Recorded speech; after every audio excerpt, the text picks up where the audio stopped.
Indiana Governor Mike Braun says companies looking to bring data centers to the Hoosier State will need to make their case to local residents. Now he's weighing in after Google withdrew its rezoning petition for a possible data center in Franklin Township.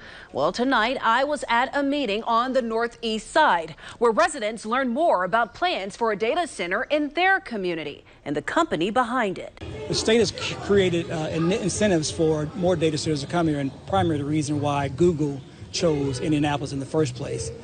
Councilor Ron Gibson tells me he received the call about Metrobloks almost 3 months ago. This proposed data center is on a much smaller scale. It's about 10 acres. One, it does a lot in terms of vacant and abandoned properties in my district. It creates some real economic development and creates real opportunities. A process that started Tuesday night at Frederick Douglass Park. At the request of One Voice Martindale Brightwood, we could not bring our cameras inside of the meeting to allow residents to speak freely. But I was able to sit inside and hear all of the concerns residents poured to Metrobloks CEO. The first thing that stood out to me was just the passion that the community brings. I loved it. I didn't expect to have all the answers. We're very early on in the process. CEO Ernest Popescu says he founded Metrobloks to bring local multi-tenanted metropolitan urban data centers close to internet exchange points. Right now, they have centers in 6 metropolitan areas, including Phoenix, Miami, Kansas City, and a few in Europe, hoping to add this location on North Sherman Drive to the list. Data centers need, few conditions to exist and come to market, come to fruition.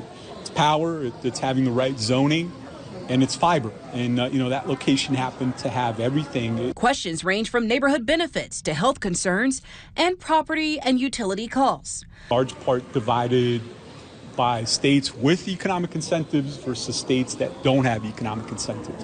While the economic incentives are certainly what made this attractive. Governor Braun weighed in following Google's decision to withdraw its rezoning petition for a data center site. Any data center is going to have to expect that since one could use up to 5% of our current generation, that they're going to have to be responsible for paying for it, and then ideally making the case of the community benefits. Tuesday night, Metrobloks told residents the data center will use very little water, between 2,000 to 3,000 gallons. The company will handle the full cost for the investment, tariffs, and real estate taxes. Councilor Gibson says he's on board, but not without the green light from residents. I know how it is to be left out of a decision process, and I'm all about engaging in the process. If my neighbor leaders tell me that this is not good for us, I will sign off.